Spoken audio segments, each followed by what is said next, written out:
Selamat datang. Kali ini kita akan membahas tentang jalur PPDB dari SD, SMP, SMA, dan SMK. Dan nanti kita akan bahas bagaimana proses seleksinya, poin-poin apa saja yang akan diseleksi, kemudian yang paling penting adalah jadwal dari pendaftaran, pengumuman, dan lapor diri dari tiap tingkat SD, SMP, SMA maupun SMK.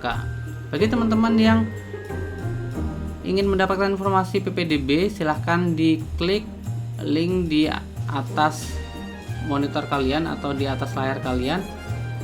Silahkan ditonton. Kalau misalnya ada pertanyaan, silahkan ditulis di kolom komentar. Kalau ada waktu, insya Allah saya akan jawab.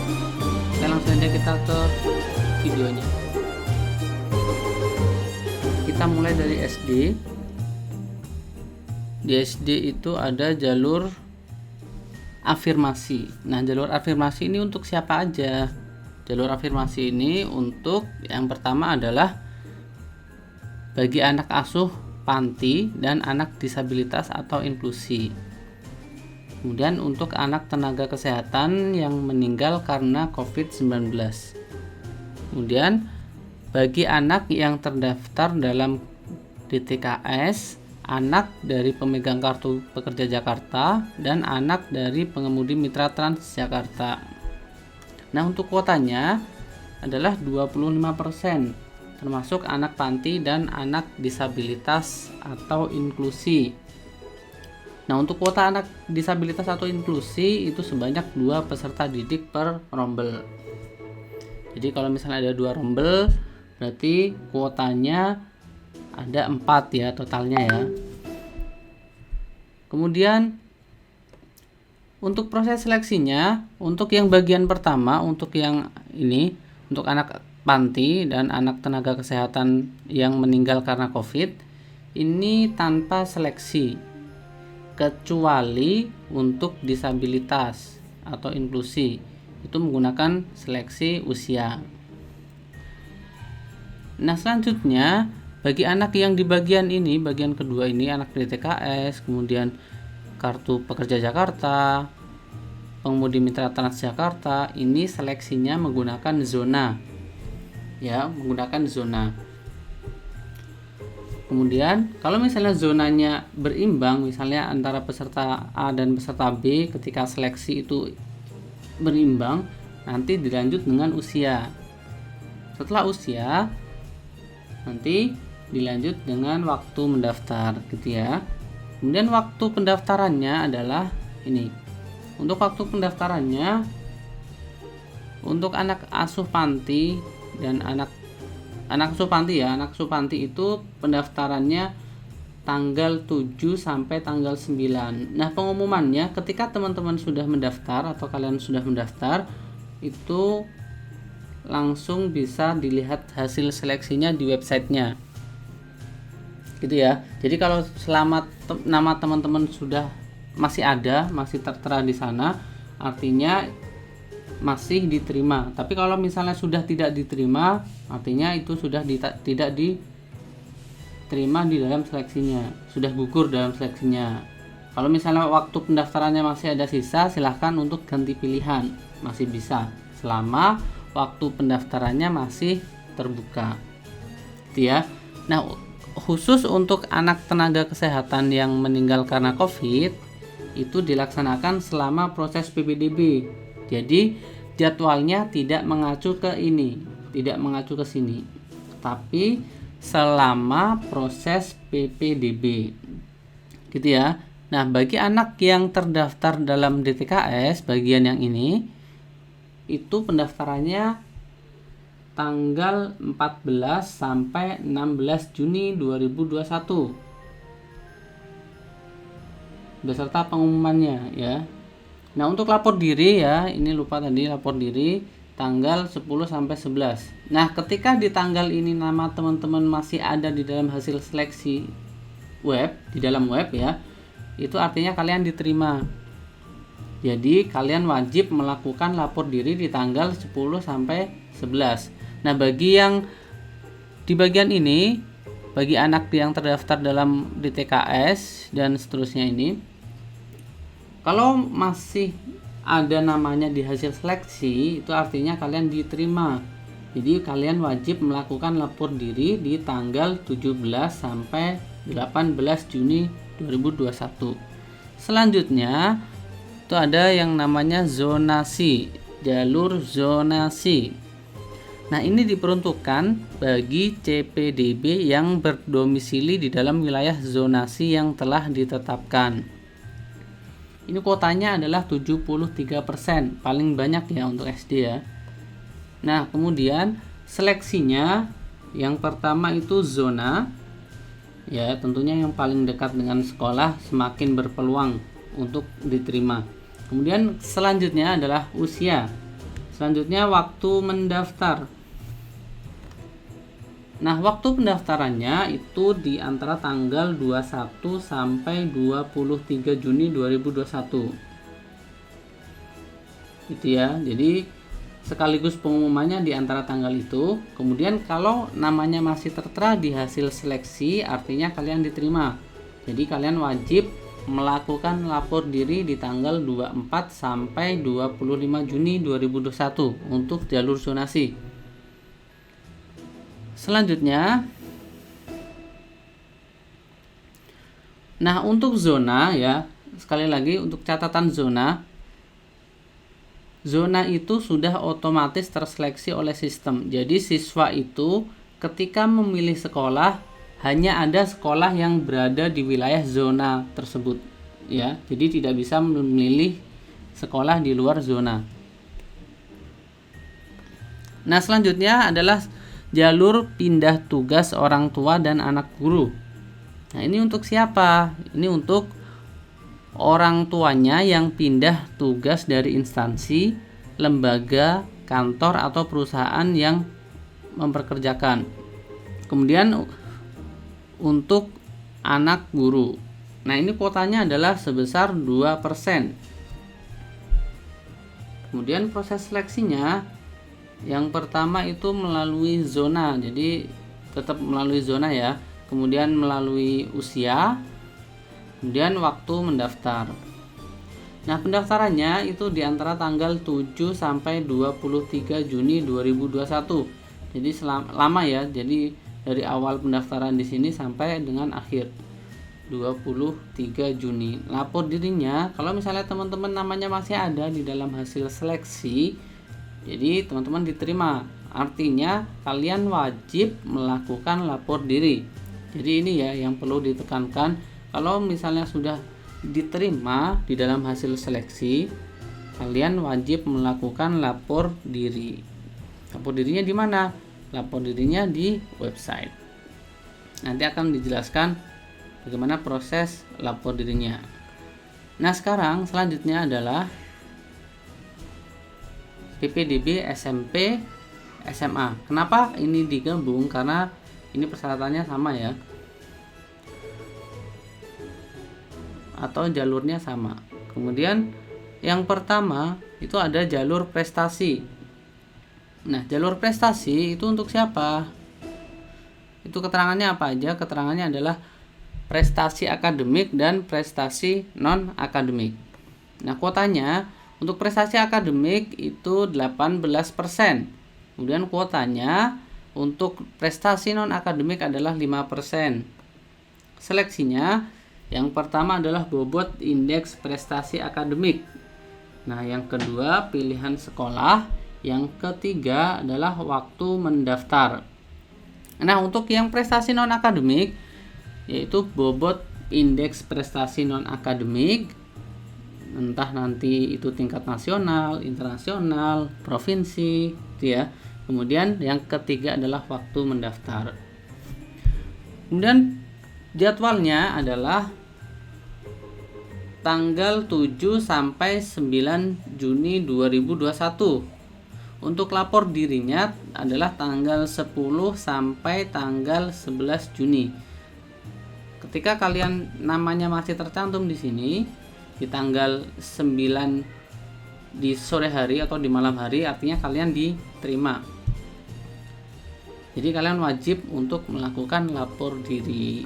Nah, di jalur berikutnya ada jalur afirmasi.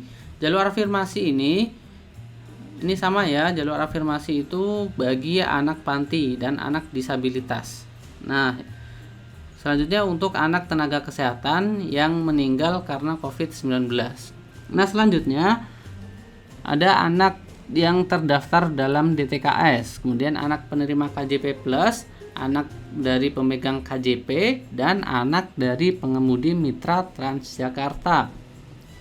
Kuotanya adalah 25%. Jadi semua ini totalnya adalah 25%, termasuk kuota anak disabilitas atau inklusi sebanyak 2 peserta didik per rombel. Untuk seleksinya, yang bagian atas ini untuk anak asuh panti dan anak tenaga kesehatan yang meninggal karena COVID itu tanpa seleksi ya, kecuali untuk disabilitas atau inklusi menggunakan zona. Nah, selanjutnya untuk anak yang terdaftar dalam DTKS, KJP dan seterusnya, itu seleksinya adalah menggunakan zona prioritas. Kemudian selanjutnya kalau misalnya zonanya itu sama, jarak ke sekolahnya sama, maka nanti dilanjut pilihan sekolahnya. Misalnya pilihan si A adalah memilih bagian pertamanya SMP 113. Nah, kebetulan yang diseleksi lawannya adalah SMP 113 itu pilihan yang kedua, maka yang diterima adalah yang A karena pilihan pertama gitu. Nah, kalau misalnya dua-duanya pilihan pertama, baru dilanjut siapa yang paling duluan mendaftar, yaitu di waktu pendaftar di sini. Nah, untuk jadwalnya pendaftarannya sampai pengumumannya adalah 14 sampai 16 Juni. Kalau misalnya teman-teman masih ada di hasil seleksi di web ya, artinya kalian wajib untuk melakukan lapor diri karena sudah diterima ya. Nah, untuk yang anak KJP dan lain-lainnya ini, di bagian yang ini, pendaftaran pengumumannya tanggal 21 sampai tanggal 23 Juni 2021. Nah, kalau diterima, kalian wajib lapor diri pada tanggal 24 sampai 25 Juni 2021. Selanjutnya, ada jalur zonasi. Jalur zonasi adalah jalur zonasi ada zona prioritas pertama, zona prioritas kedua, dan zona prioritas ketiga. Nah, kuotanya adalah 50%. Nah, seleksinya adalah berdasarkan zona prioritas. Kemudian yang kedua adalah usia, yang ketiga adalah pilihan sekolah, yang keempat adalah waktu mendaftar. Nah, selanjutnya untuk pendaftarannya di tanggal 28 sampai 30. Kalau misalnya sudah diterima atau namanya masih ada di dalam seleksi hasil PPDB, artinya kalian wajib lapor diri pada tanggal 1 sampai 2 Juli 2021. Nah, yang terakhir adalah jalur pindah tugas orang tua dan anak guru. Ini ya, untuk anak yang orang tuanya pindah tugas dari instansi dan anak guru. Kuotanya 2%, seleksinya masih sama dengan yang SD tadi ya, bobot indeks ini seleksinya bobot indeks prestasi akademik, kemudian usia, baru waktu mendaftar. Nah, pendaftaran dan pengumumannya tanggal 7 sampai tanggal 30 Juni. Kemudian lapor dirinya tanggal 1 sampai 2 Juli 2021. Ini adalah PPDB SMP dan SMA. Selanjutnya adalah PPDB SMK. Nah, di SMK ada jalur prestasi. Nah, jalur prestasi ini ada 2, prestasi akademik dan prestasi non-akademik. Untuk prestasi akademik, kuotanya adalah 50%. Sangat banyak ya, jadi teman-teman masih bisa berpeluang untuk bersaing di jalur prestasi akademik, karena ini persaingannya menggunakan nilai rapot pasti nanti akan sengit ya, artinya akan lebih ketat lagi. Kemudian prestasi non akademik kuotanya 5%. Seleksinya sama dengan jalur SMP tadi ya, SMP SMA, yaitu yang pertama bobot prestasi akademik, kemudian yang kedua pilihan sekolah, yang ketiga waktu mendaftar. Kemudian untuk prestasi non akademik, bobot prestasi non akademik, kemudian yang kedua pilihan sekolah, yang ketiga adalah waktu mendaftar. Selanjutnya jadwalnya adalah untuk prestasi akademik dan prestasi non akademik, jadwalnya tanggal 7 sampai 9 Juni 2021. Kalau sudah diterima berarti nanti lapor dirinya pada tanggal 10 sampai 11 Juni 2021. Selanjutnya adalah jalur afirmasi. Jalur afirmasi yang pertama adalah bagi anak asuh panti dan anak tenaga kesehatan yang meninggal karena COVID. Kemudian yang kedua, anak dalam DTKS, KJP Plus, KJP, dan pengemudi mitra Transjakarta. Kemudian kuotanya adalah 43% ya, termasuk anak panti dan anak disabilitas atau inklusi. Nah, ini kuotanya termasuk juga untuk kuota anak disabilitas dan inklusi, yaitu masing-masing 2 peserta didik per rombel.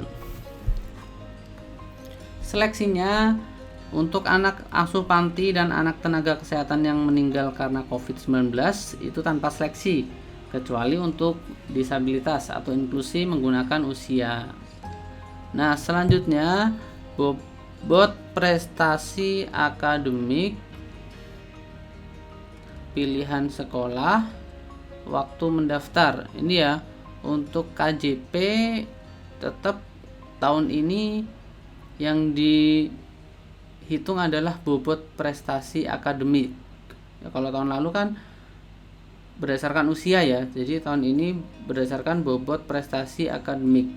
Kemudian baru pilihan sekolah, kemudian waktu mendaftar. Selanjutnya pendaftaran sampai pengumumannya untuk yang anak asuh panti dan anak tenaga kesehatan yang meninggal karena COVID itu tanggal 14 sampai 16 Juni. Kalau sudah diterima, lapor dirinya tanggal 17 sampai 18 Juni 2021. Nah, selanjutnya untuk KJP Plus dan lain-lainnya itu di tanggal 21 sampai 23 untuk pendaftaran dan pengumuman ya. Kalau sudah diterima, lapor diri tanggal 24 sampai tanggal 25 Juni 2021. Nah, selanjutnya yang terakhir adalah jalur pindah tugas orang tua dan anak guru. Ini masih sama ya, untuk anak guru dan orang tuanya yang pindah tugas. Kuotanya 2%, kemudian bobotnya seleksinya adalah yang pertama bobot prestasi akademik, yang kedua usia, yang ketiga adalah waktu mendaftar.